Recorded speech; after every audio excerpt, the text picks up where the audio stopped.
Salut à tous, moi c'est Carlos et aujourd'hui on va répondre à une question qui inquiète beaucoup de dropshippers débutants. Est-il normal de perdre de l'argent en dropshipping au début et est-il normal d'avoir peur de dépenser de l'argent en dropshipping? Je vous explique tout dans cette vidéo, c'est parti les gars.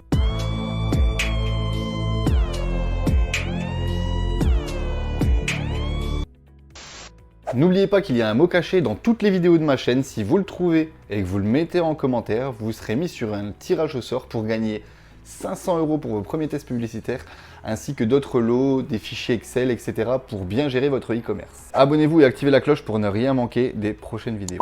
Donc vous avez démarré votre première boutique, vous avez investi dans des pubs, toujours aucune vente. Je sais que c'est frustrant, mais c'est une étape normale. Dans cette vidéo, on va voir pourquoi ces pertes sont inévitables au début et surtout comment les contrôler et les rendre profitables. Donc, pourquoi la publicité fait peur aux débutants? J'ai été dans ce cas-là aussi. Quand on doit faire des tests publicitaires avec une trentaine d'euros par jour, c'est déjà frustrant de ne pas faire de vente et de perdre sur 3-4 jours une centaine d'euros. Mais quand on arrive à un stade où on fait déjà des ventes et qu'on veut augmenter le budget, sachez que c'est frustrant aussi. De dépenser par exemple 400 € par jour en publicité et de ne pas être sûr de revenir au moins à ces 400 € par jour, ça peut foutre un peu les chocottes. En point numéro 1, l'investissement financier. On va parler de tous les petits points qui font peur aux débutants en dropshipping et pourquoi c'est totalement normal. L'investissement financier, au début on a peur de perdre de l'argent sans retour immédiat. Allouer un budget à la publicité peut être une source d'inquiétude, surtout si les résultats ne sont pas au rendez-vous. Il est frustrant de ne pas voir nos ventes arriver directement après avoir investi dans une publicité.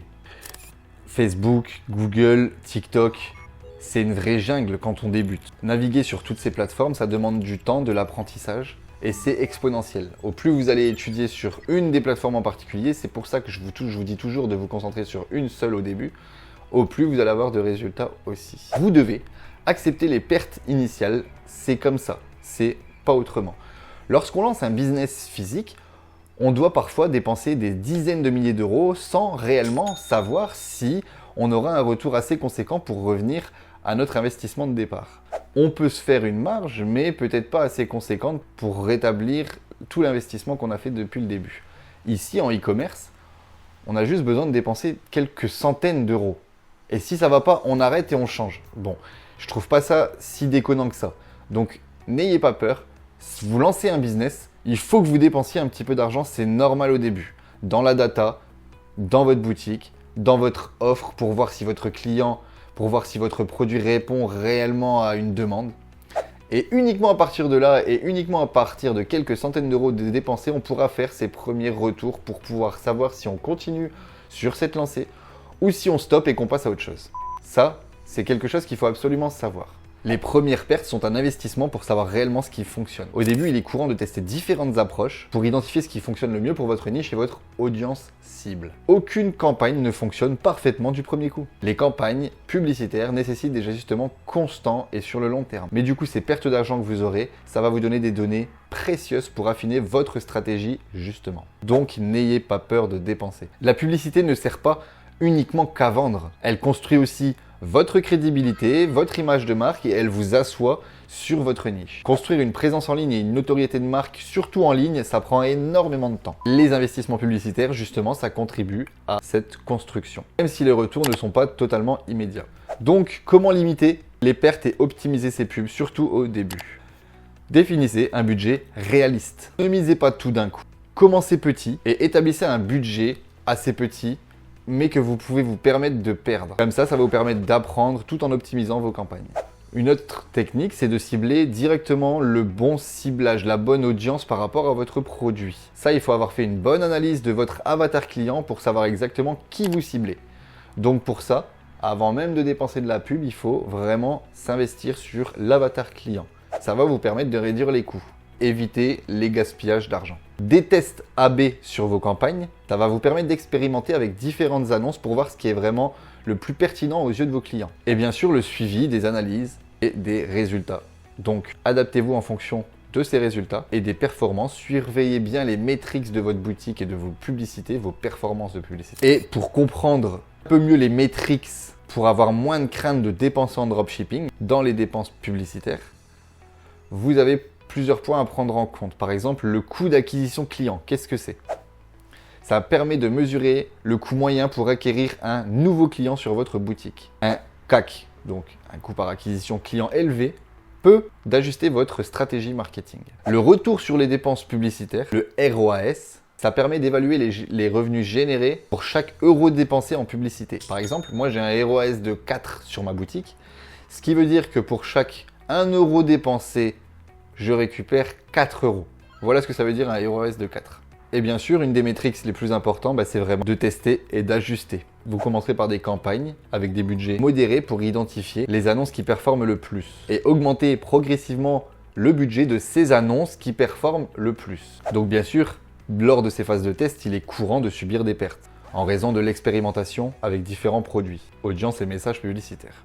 Donc considérez vraiment ces pertes comme de l'investissement dans votre marque, dans votre boutique en ligne et aussi dans l'apprentissage de vos futures campagnes qui seront, elles, rentables. D'ailleurs les gars, lâchez un petit like sur la vidéo si ça ne vous coûte rien, mais ça booste grave le référencement de la chaîne, donc merci d'avance à tous ceux qui le feront. Donc lorsque vous faites votre boutique, il faut vraiment avoir une approche à long terme. Donc la construction de la notoriété de marque, donc vous pouvez aussi viser des campagnes qui ne cherchent qu'à augmenter votre notoriété. La fidélisation des clients, mettez en place des stratégies pour encourager les clients à revenir, réduisant ainsi le CAC, le coût par acquisition général.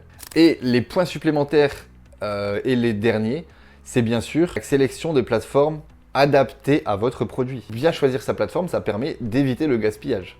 Exemple, un produit pour les 40-65 ans. Facebook est beaucoup plus efficace que TikTok. Si vous mettez toute votre stratégie pour un produit comme ça sur TikTok, vous allez potentiellement avoir un gros gaspillage. Parce que l'audience sur TikTok, c'est plus 13-30 ans. Donc, l'audience cible n'est pas sur la plateforme que vous ciblez. En l'occurrence, des personnes de 40 à 65 ans, j'irai plus les cibler sur Facebook. C'est là où elles sont.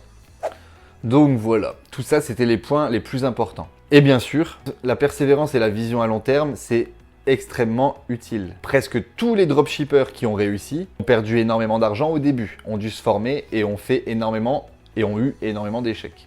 Et comme je vous ai déjà expliqué juste avant, mais je vous le redis, le coût d'acquisition client, vous pouvez le baisser fortement en retenant vos clients qui sont déjà là actuellement, en les faisant revenir.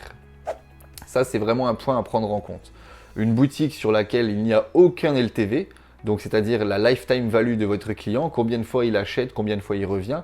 Si votre client il ne revient qu'une fois sur votre boutique, c'est pas top. Vaut mieux réussir à trouver un produit sur lequel les gens reviennent grâce à votre service client. Donc si vous arrivez à faire en sorte que vos clients reviennent racheter vos produits sur votre boutique grâce à l'expérience utilisateur que vous leur avez fait vivre lorsqu'ils ont acheté une première fois sur votre boutique.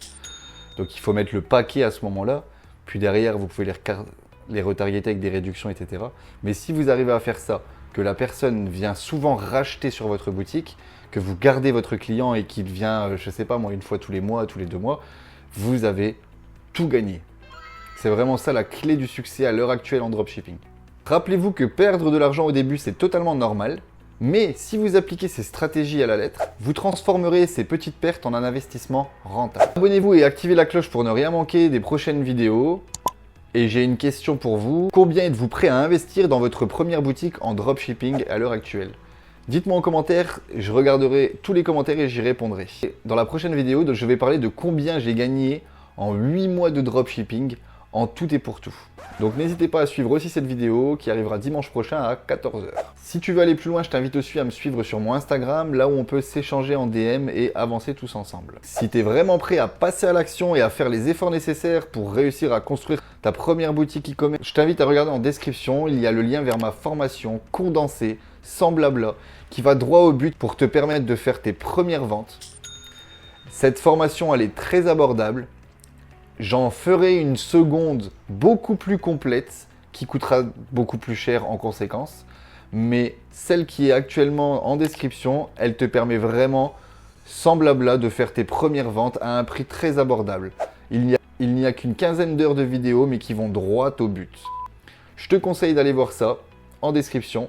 Et en attendant les gars, je vous dis à la semaine prochaine. Ciao, ciao!